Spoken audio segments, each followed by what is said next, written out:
3.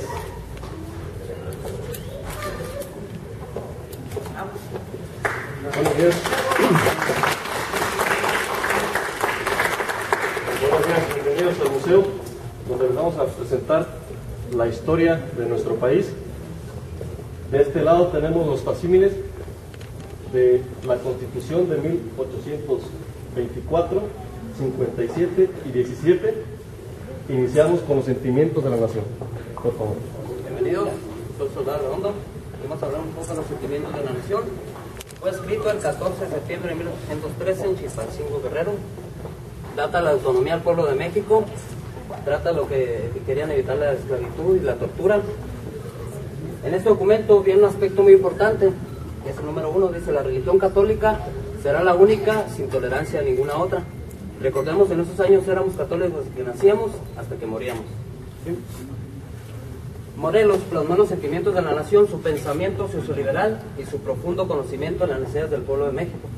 También nos habla que un día después de su lectura, el Congreso nombró a Morelos como generalísimo, mismo que rechazó humildemente, manifestando que solamente era un siervo de la nación. Así conocemos a Morelos, siervo de la nación. Esta es la base fundamental para las constituciones que nos rigen hasta el día de hoy. ¿Sí? A continuación, mi compañero les va a hablar de la Constitución de 1824. Buenos días, soy el Cabo Ríos. Aquí tenemos la Carta Magna denominada Constitución Federal de los Estados Unidos Mexicanos.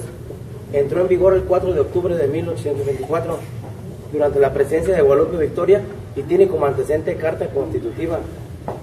Asimismo, recibe una gran influencia de la Constitución norteamericana y de la española. Consta de 7 títulos y 171 artículos, en la que resalta la soberanía e independencia de nuestro país, el poder ejecutivo, legislativo y judicial. Por este documento el país asumió el nombre de Estados Unidos Mexicanos. Si gustan pasar a la siguiente constitución, tengan buen día. Buenos días, soy el soldado Amparán. Les voy a hablar de la segunda constitución que se estableció en México, la cual fue promulgada el 5 de febrero de 1857. La constitución está compuesta de 8 títulos y 128 artículos. La componen 100 páginas. La Constitución de 1857 es de pensamiento liberal. Para que se estableciera pasó por un conflicto que fue la Guerra de Reforma, la cual duró 10 años, que fue entre los liberales y los conservadores, que los conservadores buscaban un sistema de gobierno monárquico, los liberales buscaban la democracia. Uno de los liberales que luchó para que se estableciera fue don Benito Juárez García, el cual asimismo también durante el gobierno de esta constitución, o cuando se estableció, separó a la iglesia del gobierno, lo que permitió que la religión católica no fuera la única que pudiéramos tener. También estableció la educación laica, se establecieron los derechos de los hombres, la libertad de tránsito, la libertad de expresión, libertad de asamblea, el derecho a portar armas, se quitaron las aduanas, la pena de muerte, las torturas y los encarcelamientos por deudas civiles, los honores hereditarios y los títulos de nobleza. También cabe mencionar que fue el fundamento legal de la defensa de México durante la invasión francesa y el imperio de Maximiliano de Habsburgo. Son grandes rasgos. ¿Me gustan pasar hasta la siguiente? Gracias. Buenos días, yo soy el soldado José Rico. Yo les voy a hablar un poco de la Constitución de 1917.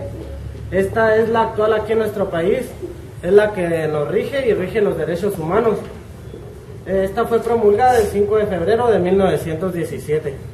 Surge de un contexto del movimiento armado de la Revolución Mexicana. Nos dice que nosotros años atrás pues fuimos marcados por el caciquismo, el analfabetismo y la pobreza que había en aquella época. El caciquismo pues eran los hombres más ricos, que también se les llamaba como hacendados. El analfabetismo pues se veía porque en esos años nada más los hijos de la gente rica o poderosa tenían derecho a una educación o al estudio. Pues la pobreza era los esclavos o peones que trabajaban para la gente de dinero. En este año, don Venustiano Carranza, él es el primer jefe del ejército constitucionalista y también presidente en este año. Él pues es el que reforma la Constitución, que ahorita nos rige hasta la fecha. Una de las cosas más importantes, pues él nos da derecho a la educación o al estudio, seamos ricos o pobres. Esa es una de las cosas más importantes. Esta Constitución cuenta con 132 artículos y 32 reformas. Por mi parte sería todo. A continuación, pues mi compañero les mostrará billetes de la época. Muy buenos días, yo soy el sargento Castañón. Aquí vamos a darles una breve explicación de la historia del billete en México. A ciencia cierta no se tiene una fecha exacta de cuándo nació el papel moneda, pero se le atribuye a los chinos. Durante los siglos XVIII, XIX y principios del XX nació la necesidad de la impresión de un billete, por lo que varios países empezaron su impresión. Aquí en México se cree que fue a principios del siglo XIX. ¿Cómo surge la necesidad de un billete? Pues en el año de 1810 se levanta un grupo de mexicanos en armas para quitar al gobierno tirano, que en aquel entonces era de la Nueva España. Así surge la independencia de México, con el grito en Dolores Hidalgo el 16 de septiembre de 1810 y termina el 27 de septiembre de 1821 con la entrada del ejército trigarante a la Ciudad de México. ¿Qué ocasiona? Que muchos españoles regresaran a España y los pocos que se quedan, sus grandes cantidades de fortuna las esconden.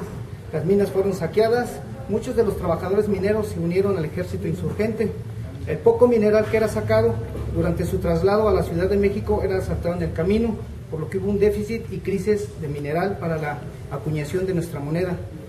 Fue así cuando surgieron los vales, que eran pedazos de cartón o simplemente hojas blancas impresas en una sola cara. Pero como eran de muy mala calidad, la gente no los quería porque también eran fáciles de falsificar, por lo que cada estado empezó la impresión de su propio billete. Enseguida